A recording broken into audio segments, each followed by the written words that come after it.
الحمد لله وكفى وصلى الله وسلم على نبيه المصطفى وعلى آله وصحبه ومن بأثره مقتفى.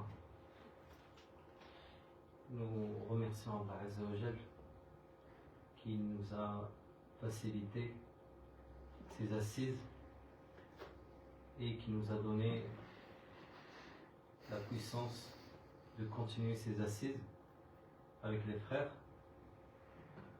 Et donc je rappelle que ces assises tournent autour de l'explication de 40 Nawawi faite par Cheikh Ibn Taymiyyah rahimahullah, avec quelques commentaires, avec quelques explications de passages peut-être compliqués ou voire inaccessibles pour un lecteur qui est débutant en langue arabe, et que j'essaie de faire au maximum de garder la traduction telle qu'elle est du texte original de Cheikh Ibn Taymiyyah rahimahullah, qui a été bien sûr une transcription de ces cours audio qu'ils avaient donc. Donc ce n'est pas un livre qui a été écrit comme ça à la main par Cheikh, mais plutôt qui a été tiré de ces explications de 40 Nawawi.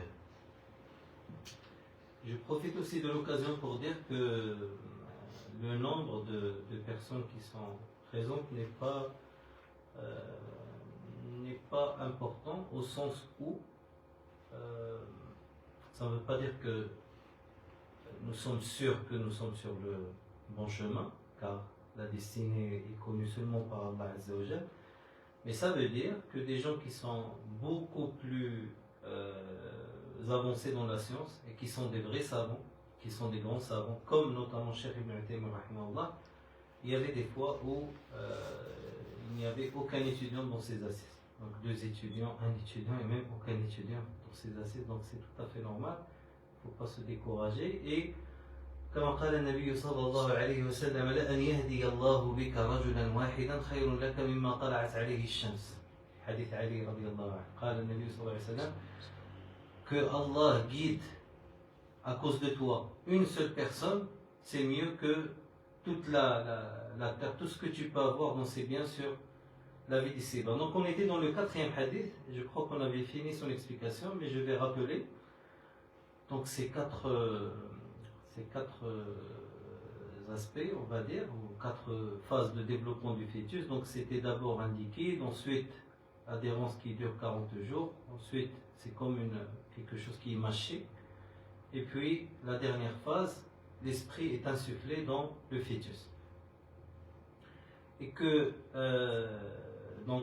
à ce moment-là, un ange est envoyé pour faire le décret de sa subsistance dans cette terre, et quand est-ce qu'il sera mort, sa durée de vie, et ses actions, ses actes, et finalement, chacun, c'est-à-dire est-ce qu'il est parmi les gens de l'enfer ou les gens du paradis. فوالله الذي لا إله إلا إن أحدكم لا يعمل بعمل أهل الجنة jusqu'à la fin du hadith. Donc, on avait dit que ce hadith-là, il explique qu'il se peut qu'une personne fasse des actes qui apparaissent acceptés ou bons, comme la prière, comme l'aumône, etc. Mais que, arrivé le jour de sa mort, peut-être qu'il ne fera pas de bonnes actions et il entrera en enfer. Que ça soit par Su'ul Khatima ou que ça soit par une bonne fin d'apparence, mais le jour du jugement, la réalité sera révélée. D'accord? Et donc il y a un autre hadith qu'on avait rappelé qui dit que ça n'a pas été mentionné dans ce hadith, mais il y a un autre hadith avec presque les mêmes paroles où le prophète sallallahu alayhi wa sallam, il explique que ces bons actes et ces bonnes actions, c'est dans l'apparence, bien sûr. Et on n'a pas le droit, bien sûr, de juger le fond des gens, puisqu'on se limite à l'apparence, mais c'est Allah Azza wa Jalla qui connaît l'essence. Nous, on connaît l'apparence peut-être, on peut la juger. Tu as prié comme ça, tu n'as pas fait ce qu'a fait le prophète sallallahu alayhi wa sallam, il faisait comme ça, il faisait tel, c'est comme ça qu'on fait les ablutions, etc. Donc tout ça, c'est des apparences. C'est comme ça qu'on fait le pèlerinage, c'est comme ça qu'on fait ça. Mais finalement, l'essence de la chose, elle est connue seulement par il est su seulement par Allah Azza wa Jal et personne d'autre. Et ce hadith a été rapporté par Bukhari et Muslim. D'accord? Maintenant, le cinquième hadith, qui est parmi les hadiths les plus importants dans cette série, c'est hadith Aïcha radiyallahu anha. قال عن أم المؤمنين أم عبد الله رضي الله عنها قالت قال رسول الله صلى الله عليه وسلم من أحدث في أمرنا هذا ما ليس منه فهو رد. رواه البخاري ومسلم. وفي رواية مسلم من عمل عملا ليس عليه أمرنا فهو رد. Donc, ce qui peut être traduit approximativement comme d'après la mère des croyants, al-Mu'minin, Aïcha radiyallahu anha, qu'elle avait une kunya qui était Abdillah, Abdillah, alors qu'elle n'avait pas des enfants. Bien sûr, Aïcha n'a pas eu d'enfants, garçons ou filles, radiyallahu anha wa arda. Mais sa kunya, c'est Abdillah. Ça montre que on peut donner une kunya à une personne, bien qu'elle n'ait pas des enfants. Abdillah. وهي المؤمنين, c'est la mère des croyants. Donc toute épouse du prophète sallallahu alayhi wa sallam est une mère des croyants. D'accord? C'est une mère des croyants. Quiconque, il a dit, l'envoyé d'Allah sallallahu alayhi wa sallam a dit, quiconque apporte à notre affaire ici ou là-ci une chose nouvelle, donc il a inventé une chose nouvelle non fondée sur elle, verra cette chose rejetée. Donc cet acte-là, qui est fait non conformément à ce qui a été rapporté par le prophète sallallahu alayhi wa sallam, est rejeté. Que tu le fasses des milliers de fois, il sera rejeté s'il n'est pas fait selon ce qu'a fait le prophète sallallahu alayhi wa sallam. Par exemple, on ne peut pas faire une prière en groupe à distance. Comme ça, sur Google Meet, il y a un chef, je ne sais pas moi, quelque part, sur le même fuseau horaire même, et lui il est en France et toi tu es à Tanger et tu le suis dans la prière.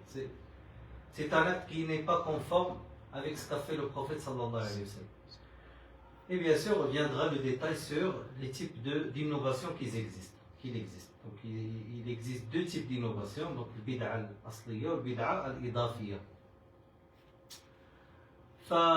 Donc, قال الشيخ رحمه الله, donc je vais donner le commentaire du Cheikh Ibn Uthaymin رحمه الله, قال كنيت عائشة رضي الله عنها بأم المؤمنين لأنها إحدى زوجات النبي وجميع أمهات المؤمنين يكنين بهذه الكنية, comme on a dit, la mère des croyants. Donc أمهات المؤمنين, c'est les épouses du prophète صلى الله عليه وسلم.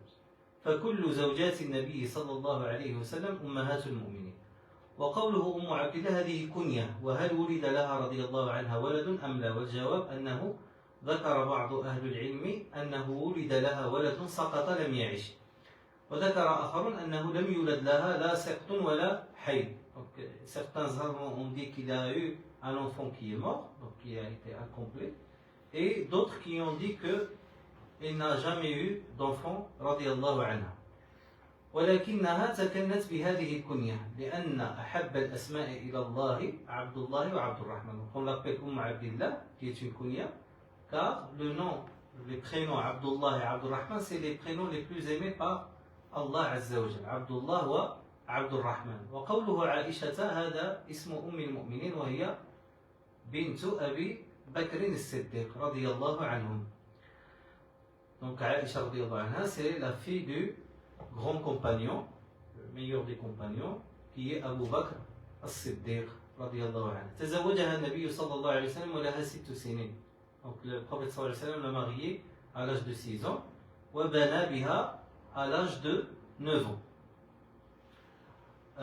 وروت للأمة علما كثيرا وفقها غزيرا, فهي رضي الله عنها من المحدثات ومن الفقيهات. Donc il a été parmi ceux qui ont raconté le plus de hadiths sur le prophète sallallahu alayhi wa sallam. Peut-être il vient en deuxième position après Abu Hurairah radiyallahu anhu dans l'authentique des hadiths rapportés, et c'était une personne parmi les gens du hadith, donc muhadditha, et il était aussi parmi les gens du fiqh, فقيها فكان الصحابة رضي الله عنها وغيرهم يأخذون العلم عن عائشة رضي الله عنها طبعا بالشروط الشرعية يعني كانت ترتدي يعني الحجاب وكانوا يكلمونها من وراء الحجاب إلى غير ذلك.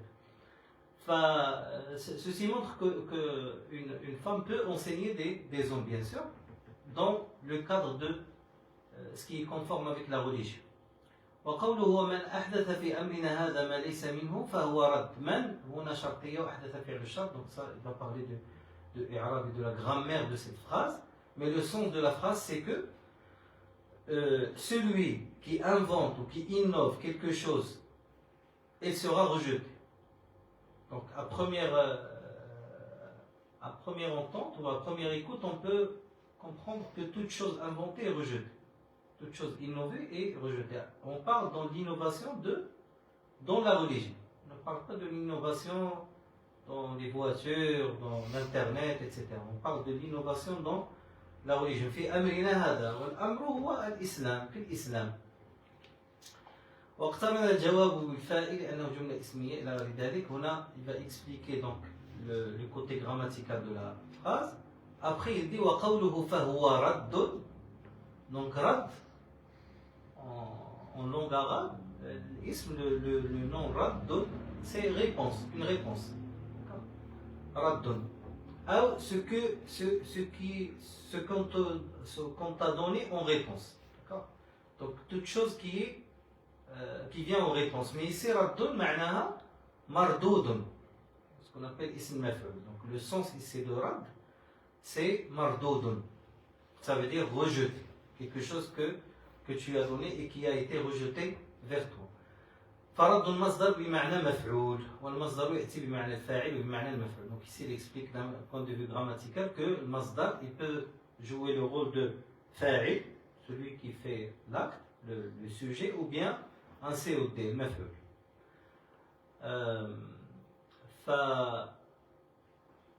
فمثلا ذكر الله عز وجل إن كن أولات حمل فحمل هنا معنى محمول. حمل هنا هو المحمول لأن الطفل le petit enfant, le fœtus, il est tenu par la mère ومحمول. D'accord. Donc ça c'est juste un aspect linguistique. وقوله من أحدث أي أوجد شيئا لم يكن. أحدث c'est créer quelque chose qui n'existait pas. D'accord. Inventer quelque chose qui n'existe pas. في أمرنا أي ديننا وشريعتنا. في أمرنا donc dans notre religion et dans notre charia. ما ليس منه أي ما لم يشرعه الله ورسوله. من أحدث في أمرنا هذا ما ليس منه فهو رد. Donc celui qui invente quelque chose qui ne fait pas partie de la religion, c'est-à-dire qui n'a pas été décrété par Allah Azza wa Jalla ou son prophète, elle est rejetée. فإنه مردود عليه حتى وإن صدر عن إخلاص. Même si la personne est sincère dans ce qu'elle fait, cet acte-là il est rejeté. وذلك لقوله تعالى وما أمروا إلا ليعبدوا الله مخلصين له الدين حنفاء. ولقوله تعالى ومن يبتغي غير الإسلام دينا فلن يقبل منه وهو في الآخرة من الخاسرين. وفي رواية مسلم من عمل عملا ليس عليه أمرنا فهو رد. Et ce hadith rapporté par Muslim, il est plus général, il est plus global من رواية من أحدث. ومعنى هذه الرواية أن من عمل أي عمل سواء كان عبادة أو كان معاملة أو غير ذلك ليس عليه أمر الله ورسوله فإنه مردود عليه. Donc celui qui fait quelque chose, que ça soit dans la part des adorations ou dans la part des actions qu'on fait entre êtres humains, comme par exemple l'achat et la vente, est rejeté tant qu'il n'est pas conforme à la religion. Et bien sûr, nous on sait que beaucoup d'actes de commerciaux, par exemple, beaucoup d'actes de commerce doivent être soumis à la législation islamique, bien sûr. Tu ne peux pas, par exemple, faire l'usure, parce que c'est interdit par la religion, bien que c'est un acte entre deux personnes. C'est pourquoi, comme a dit Feu Hassan de Rahimahullah, un musulman ne peut pas être laïque. Il est impossible d'être musulman et laïque. C'est parce que les laïcs marocains, malheureusement, ils n'ont pas cette conception, ils n'ont pas bien compris la religion et comment elle affecte tous les aspects de la vie. C'est pourquoi on a un problème avec la laïcité. C'est parce que conceptuellement, la religion n'est pas laïque. Elle t'oblige à suivre plusieurs choses dans plusieurs domaines.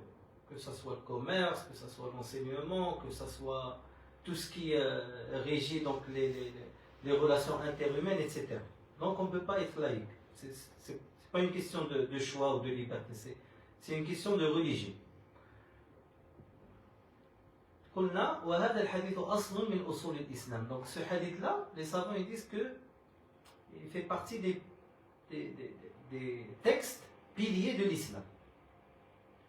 Ils disent même que les deux hadiths qui forment les piliers de tous les autres hadiths, c'est le premier hadith إنما الأعمال بالنيات, et le deuxième hadith من أحدث في أمرنا هذا ما ليس منه فهو رد. Pourquoi? Parce que le premier il concerne les actes du cœur, et celui-là c'est les actes apparents. Donc les actes du cœur ils doivent être sincères envers Allah Azza wa Jalla, et les actes apparents ils doivent être conformes à la sunna du prophète sallallahu alayhi wa sallam. فقال هذا الحديث أصل من أصول الإسلام دل عليه قوله تعالى وأن هذا صراطي مستقيما فاتبعوه. Donc ceci est mon droit chemin, suivez-le. ولا تتبعوا السبل فتفرق بكم عن سبيله. Et ne suivez pas les autres chemins, vous dévierez alors de son chemin droit. وكذلك الآيات التي سقناها دالة على هذا الأصل العظيم. وقد اتفق العلماء رحمهم الله أن العبادة لا تصح إلا إذا جمعت أمرين أولهما الإخلاص والثاني المتابعة للرسول صلى الله عليه وسلم. والمتابعة أخذت من هذا الحديث ومن الآية التي سقناها. Tout acte pour être accepté, il faudra qu'il soit sincère envers Allah Azza wa Jalla et conforme à la sunna du prophète sallallahu alayhi wa sallam. Al-ikhlas wal-mutaba'a. Al-ikhlas wal-mutaba'a. ومن فوائد هذا الحديث قال تحريم إحداث شيء في دين الله ولو عن حسن قصد. Donc l'interdiction d'innover dans la religion même avec une bonne intention. ولو كان القلب يرق لذلك ويقبل عليه لأن هذا من عمل الشيطان. Donc même si le cœur l'aime, même si tu es attiré vers cette innovation, elle est rejetée tant qu'elle n'est pas conforme à ce qu'a fait le prophète sallallahu alayhi wa sallam. بل قد يبتليك الشيطان ب أشياء عظيمة جدا. Donc le shaitan pour t'attirer vers la déviance, il peut faire beaucoup de choses avec toi concernant l'innovation. Donc l'innovation est une porte pour dévier de l'islam. Dans le début du livre du Cheikh Taqiyuddin Hilali rahmatullah alayh, où il racontait donc al-hadiya, donc je ne me rappelle pas exactement du titre, mais c'est le cadeau guidant, d'accord, à la secte Tijani, al-hadiya lil-firqa Tijani, un titre à peu près, parce que lui il était de la secte Tijani du soufisme, et il raconte que une nuit il faisait qiyam al-layl et il a vu une lumière blanche venir, donc comme ça, de son côté et prier à côté de lui. ونحن نعتقد أن الشيخ رحمة الله عليه كان صادقا، بل هو من أعلم من يعني وطأ على الأرض وشهد له ذلك العلماء. Donc c'est parmi les plus grands savants de l'histoire, surtout contemporain bien sûr. Et il raconte qu'il a vu une lumière prier à côté de lui. Donc il dit que c'est-à-dire que si tu ne bases pas ta croyance sur la science, le savoir, ces choses-là peuvent vraiment te dévier. Vraiment te dévier, parce que tu te sens que tu es vraiment sur le droit chemin. Tu dis, je fais la prière, il y a une lumière, un malak qui est peut-être à côté de moi. Qui t'a dit que c'est un malak? Ça peut être un djinn, ça peut être n'importe, ça peut être quelqu'un dans la même secte que tu es en train de suivre. Ça ne veut pas dire que les al-karamat ça n'existe pas, mais tant que tu bases ta religion sur le sentiment, ce que tu sens et ce que tu ressens, tu n'es pas sur le droit chemin. Tu dois, ta référence et ton moyen de mesure, c'est est-ce que c'est sincère envers Allah Azza wa Jalla, est-ce que c'est conforme avec la sunna du prophète sallallahu alayhi wa sallam. C'est pourquoi que ce soit des chrétiens, que ce soit des juifs, qui relatent des histoires, on a vu Jésus, alayhi salam, il est venu nous parler, etc. C'est peut-être vrai ce qu'ils sont en train de dire. Mais la réponse, elle est simple. Ça peut être un diable qui prend la forme de Jésus, alayhi salam, ou qui essaie de l'imiter. Parce qu'il veut te faire croire encore plus et plus que tu es sur le droit chemin. D'accord? Et les savants aussi racontent que vers la fin de la vie de la personne, c'est un test qui est très très dur pour la personne. Parce que le diable, il vient par maintes formes.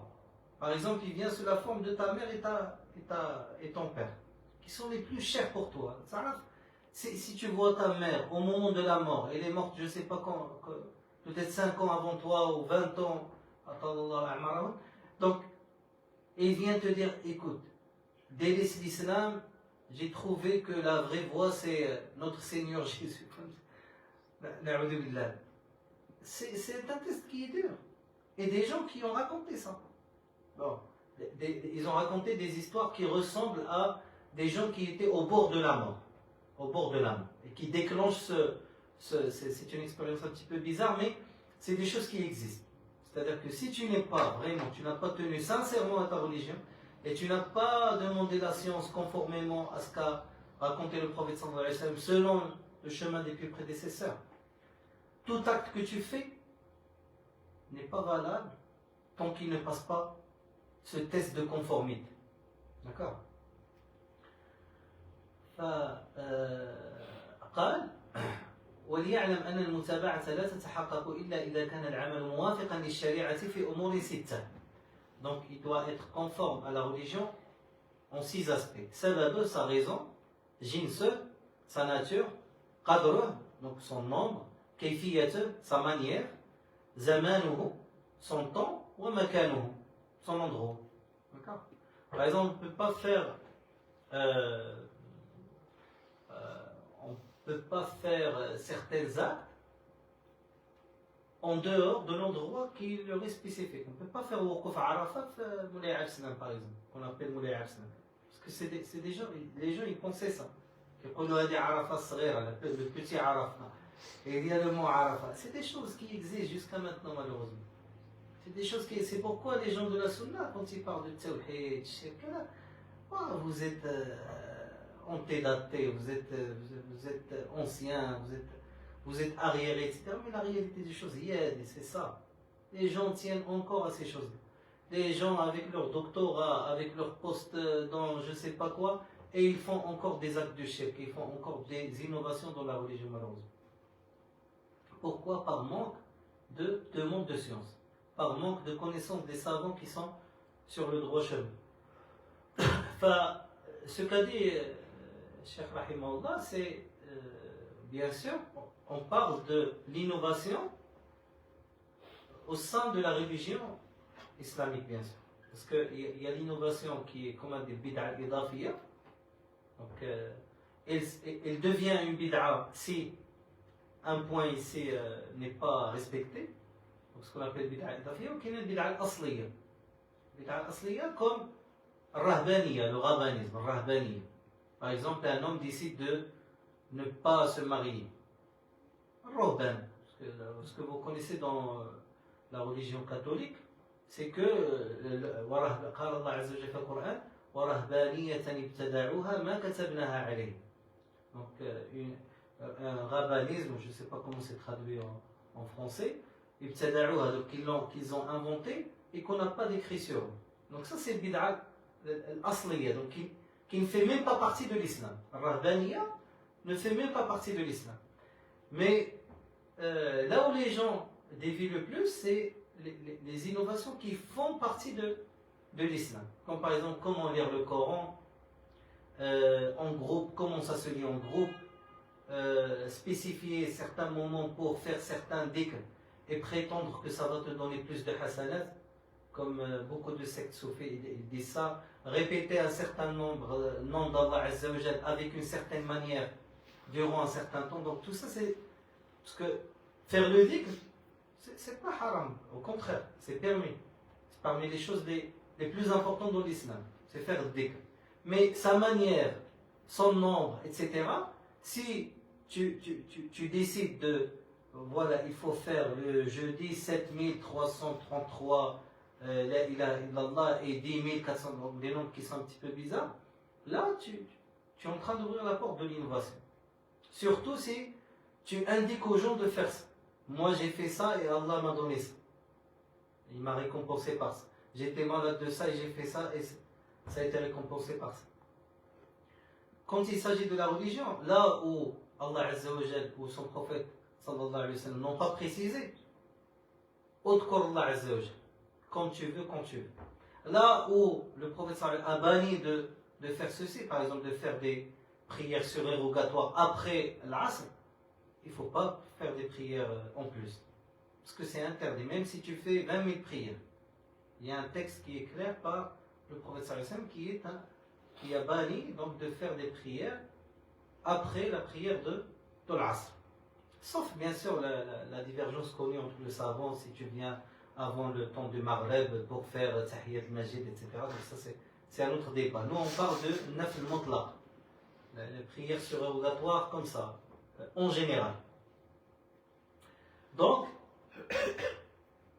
pour qu'un acte soit accepté, il doit être conforme à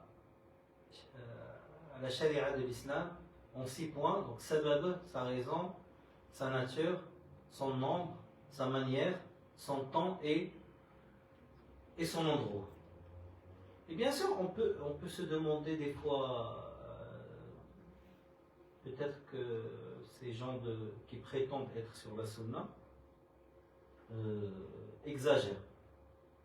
On peut nous attaquer de cette manière-là, on peut attaquer les gens qui ont cette manière de penser.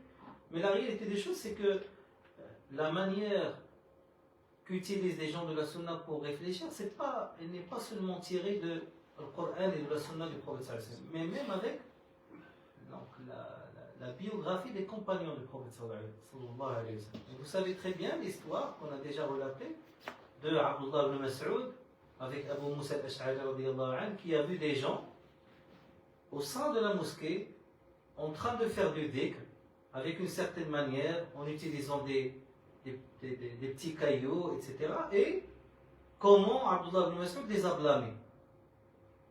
Donc nous, au moins, nous avons un point de référence qui est un parmi les plus grands compagnons du prophète sallallahu alayhi wa sallam, qui est Abdullah ibn Mas'ud radiyallahu anhu, wa Abu Musa al-Ash'ari radiyallahu anhu, et bien sûr d'autres histoires et d'autres anecdotes de ce type qui montrent le danger d'innover dans l'islam, et qui montrent un point essentiel qui est l'intention seule n'est pas suffisante.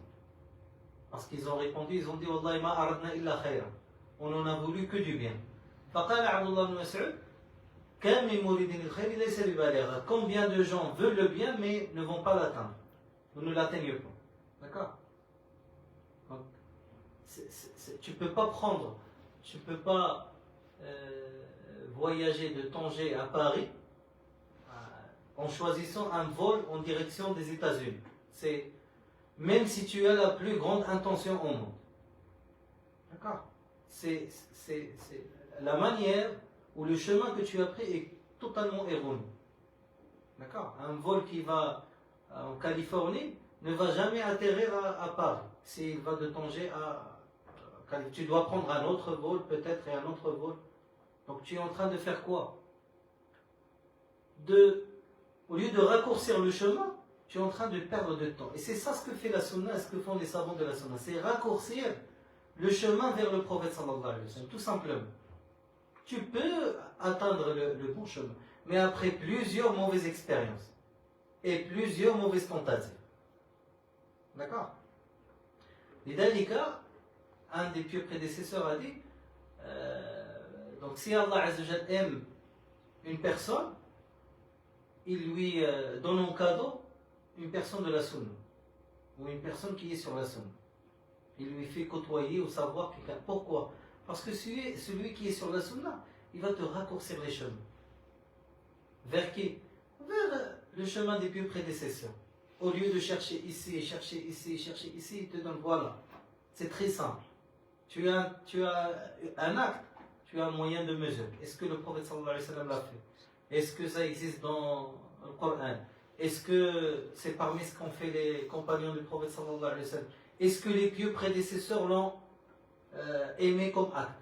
Donc il n'y a pas moyen. C'est très simple. Il n'y a pas moyen de diverger ou de dévier du droit chemin, sauf pour celui qui ne veut pas. Donc, comme a dit le Nabi sallallahu alayhi wa sallam, illa man aba, sauf celui qui refuse. Tout le monde sera dans le paradis, inshallah. Illa man aba. Donc, celui qui ne veut pas sur le prophète sallallahu alayhi wa sallam, ça c'est son problème.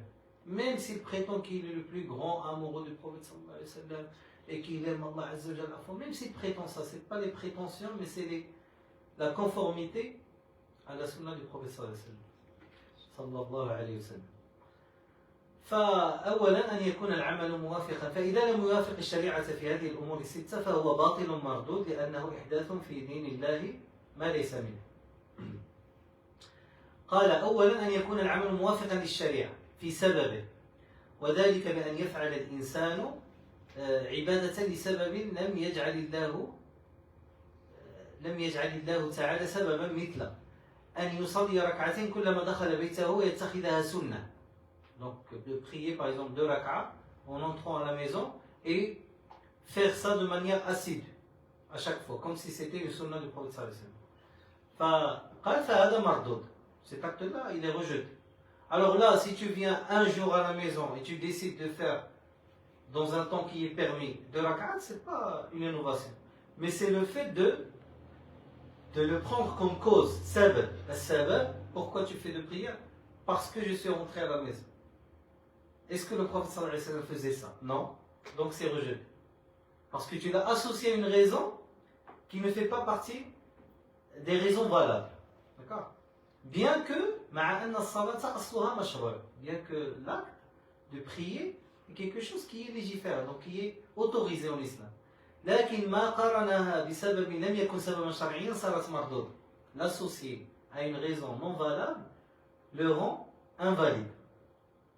مثال آخر، لو أن أحدا أحدث عيدا لانتصار المسلمين في بدر فإنه يرد عليه لأنه ربطه بسبب لم يجعله الله ورسوله سببا. Par exemple, il va vous dire le jour de la bataille de Badr, le 17 Ramadan, on va le fêter et on va peut-être faire une prière spéciale, etc. Parce que c'est comme ça qu'on fête l'Eid dans l'islam, qui sont 2. C'est de faire une prière collective donc après le lever du soleil. Donc ça c'est invalide. Pourquoi? Parce que cette raison-là n'a pas été décrite par le prophète sallallahu alayhi wa sallam. La raison, il est non valide. Donc on ne peut pas le prendre comme un jour de Eid. ثانيا أن يكون العمل موافقا للشريعة في الجنس، فلو تعبد الله بعبادة لم يشرع جنسها فهي غير مقبولة. مثلا que quelqu'un dans Eid al-Adha sacrifie un cheval. قال لو أن أحدا ضحى بفرس، كان الفرس يعني بفرس un cheval، فإن ذلك مردود عليه ولا يقبل منه لأنه مخالف للشريعة في الجنس، إذ إن الأضاحي إما أن تكون من بهيمة الأنعام وهي الإبل والبقر، إنما تكون عفوا من بهيمة الأنعام وهي الإبل والبقر والغنم. Donc la catégorie, le type de l'abat que tu vas, du sacrifice que tu vas faire doit être parmi ces types, ce genre-là, soit l'ibel, donc les chameaux, ou bien le ghanam, les moutons, ou bien les veaux, donc les veaux, les vaches, etc. Donc un cheval ne fait pas partie de l'an'am, bahimat al-an'am, là, il ne fait pas partie de bahimat al-an'am. أما لو ذبح فرسا ليتصدق بلحمها فهذا جائز. Donc celui qui veut égorger un cheval pour donner en aumône sa viande, ça c'est un autre acte. C'est pas lié à Eid al-Adha. D'accord? لأنه لم يتقرب إلى الله بذبحه أضحية وإنما ذبحه ليتصدق بلحمه. Donc il l'a égorgé pour non pas pour le présenter en tant qu'acte de sacrifice le jour de l'Eid, mais pour le donner sa viande en aumône. Donc ça c'est accepté. D'accord. ثالثا أن يكون العمل موافقا للشريعة في القدر. فلو تعبد شخص لله عز وجل بقدر زائد على الشريعة لم يقبل منه. مثال ذلك رجل توضأ 4 مرات. Au lieu de faire le maximum qui est 3, il a fait l'ablution 4 fois. أي غسل كل عضو 4 مرات. Donc se laver les mains 4 fois, se laver la bouche 4 fois, se rincer le nez 4 fois. Donc il l'a fait 4 لأنها زائدة على ما جاءت به الشريعة. بل قد جاء الحديث أن النبي صلى الله عليه وسلم توضأ 3 وقال من زاد على ذلك فقد أساء وتعدى وظلم. Celui qui dépasse les 3, il a été injuste. وتعدى وظلم. Donc il a vraiment exagéré et dépassé ses limites. رابعا أن يكون, donc ça c'est le nombre. Donc on a dit la raison, d'accord. La deuxième chose, qu'il soit conforme à la religion fil-jins, donc le type ou le genre ou la nature. ثالثا أن يكون العمل موافقا للشريعة في القدر, donc dans le nombre, ça doit être conforme dans le nombre avec la religion. Et أن يكون العمل موافقا للشريعة في الكيفية, dans la manière. فلو عمل شخص عملا يتعبد به لله وخالف الشريعة في كيفيته لم يقبل منه وعمله مردود عليه. ومثاله لو أن رجلا صلى وسجد قبل أن يركع فصلاته باطلة. Donc celui par exemple dans la prière qui décide de commencer par les 2 sujoud avant de faire ruku', sa prière elle est invalide parce qu'elle n'est pas selon la manière qu'a décrit le prophète sallallahu alayhi wa sallam. Bien que ça comporte 2 sujoud, un ruku', fatiha quand on est debout, etc. Le nombre de rak'at il est bon, mais le fait d'avoir choisi de faire 2 prosternations avant l'agenouillement, c'est rejeté. Avant les inclinaisons, donc c'est rejeté. Parce qu'il n'a pas été conforme avec la manière qu'a fait le prophète sallallahu alayhi wa sallam.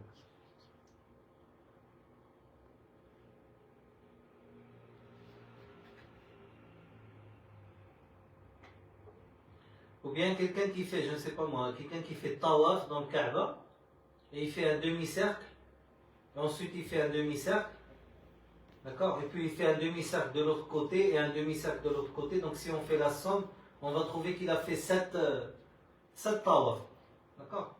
Il est conforme avec le nombre, mais la manière elle est fausse. La manière du tawaf elle est fausse. C'est pas comme ça qu'a fait le prophète. Ou bien dans l'autre sens, d'accord. L'autre sens qui n'a pas été fait par le prophète sallallahu alayhi wa sallam. Donc ça c'est une déviance dans la manière. خامسا أن يكون العمل موافقا للشريعة في الزمان. On ne peut pas faire le jeûne de Ramadan pendant Shawwal. On ne peut pas faire le jeûne de Ramadan pendant, je ne sais pas moi, pendant Muharram. Sauf si la personne est en train de, bien sûr il était malade donc il veut jeûner les jours qu'il a ratés.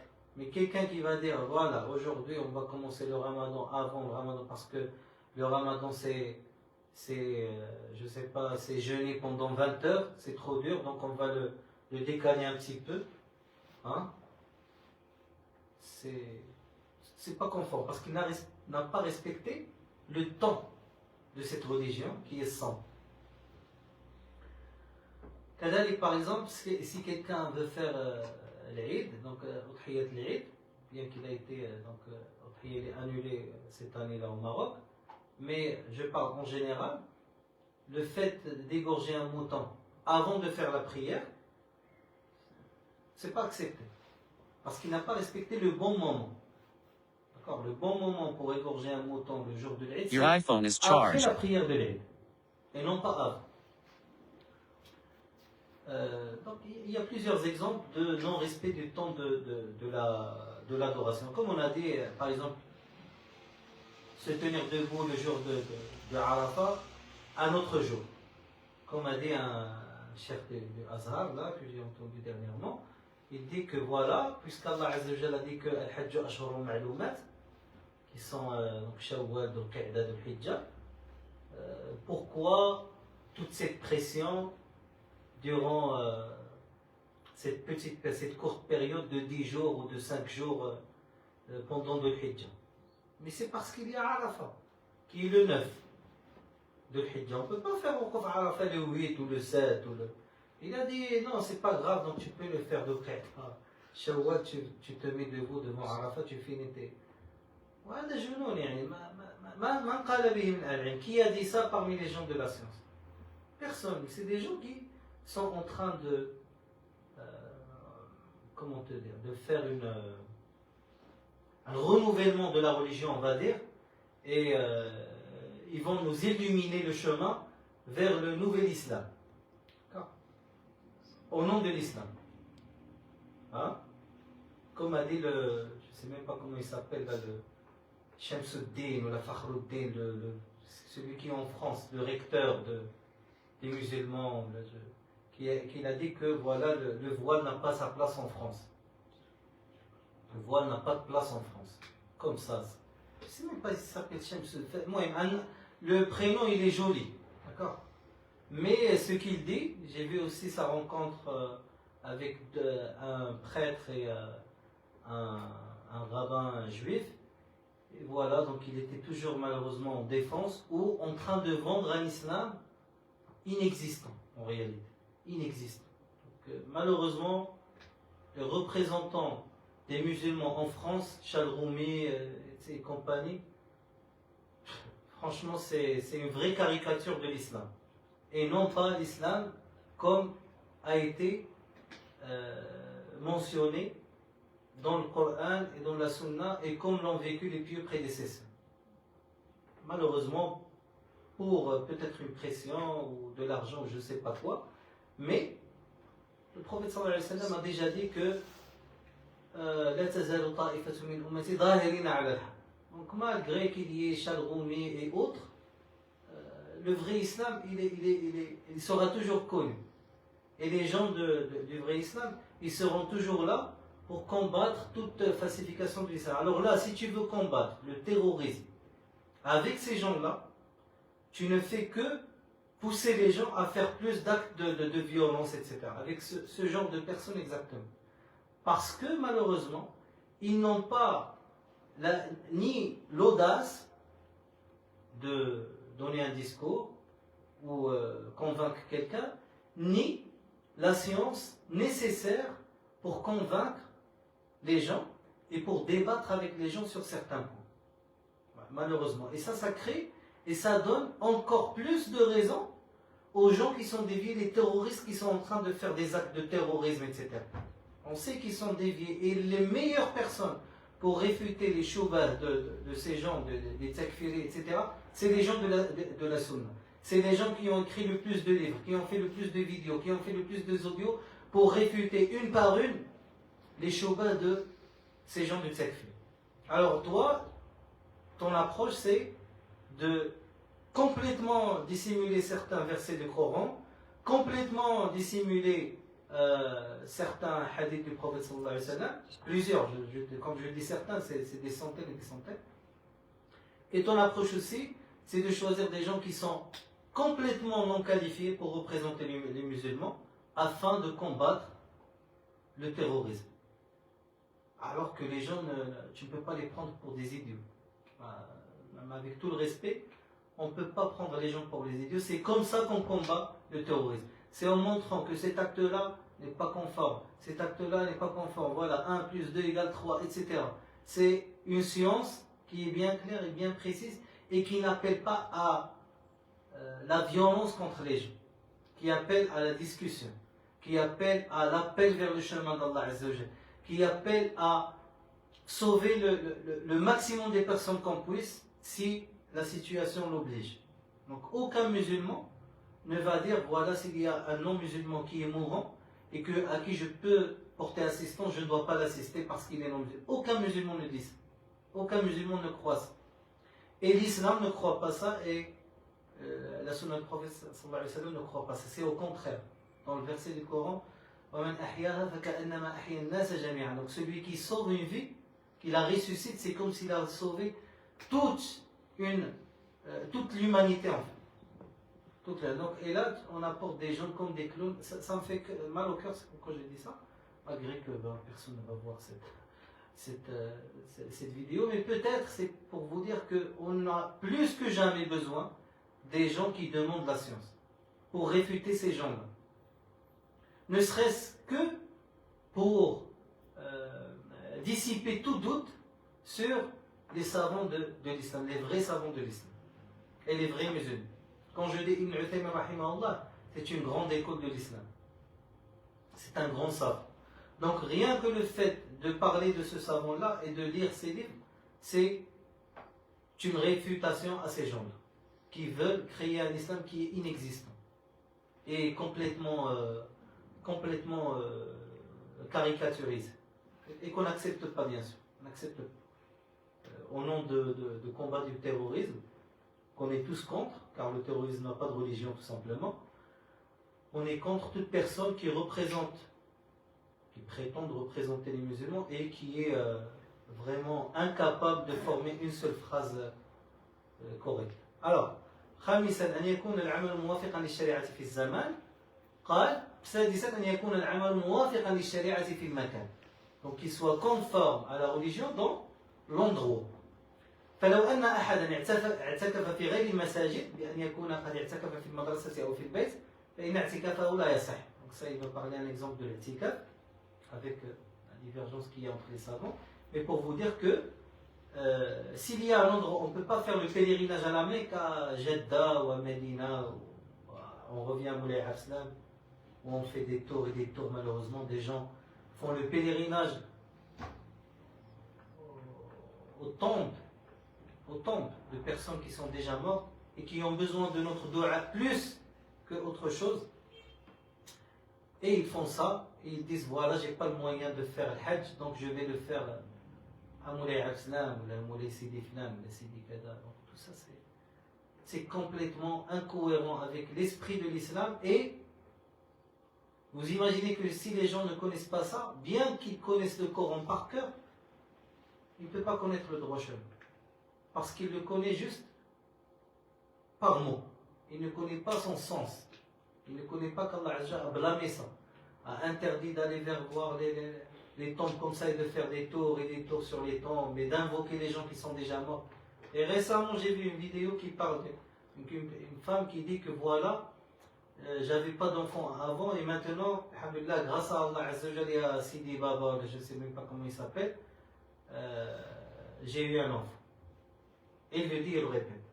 Grâce à Allah Azzawajal et à Sidi Flan, j'ai eu un enfant, alors que le prophète sallallahu alayhi wa sallam, qui est Sayyid Waladi Adam, wa Imam al-Mursalin alayhi salatu wassalam, qu'est-ce qu'il a dit quand il a entendu le compagnon dire Masha Allahu wa shi't, Allah a voulu et tu as voulu, qala bi'sa al-khatibu ant. Donc, blâmé soit ton discours. D'accord? Alors qu'il a juste dit quelque chose qui, si tu changes juste loi avec thumma, le sens sera correct. Mais ici, même si tu changes le sens, c'est incorrect. Si tu fais thumma, Masha'Allahu, qala Masha'Allahu wahda. D'accord? Dis, qul Masha'Allahu wahda.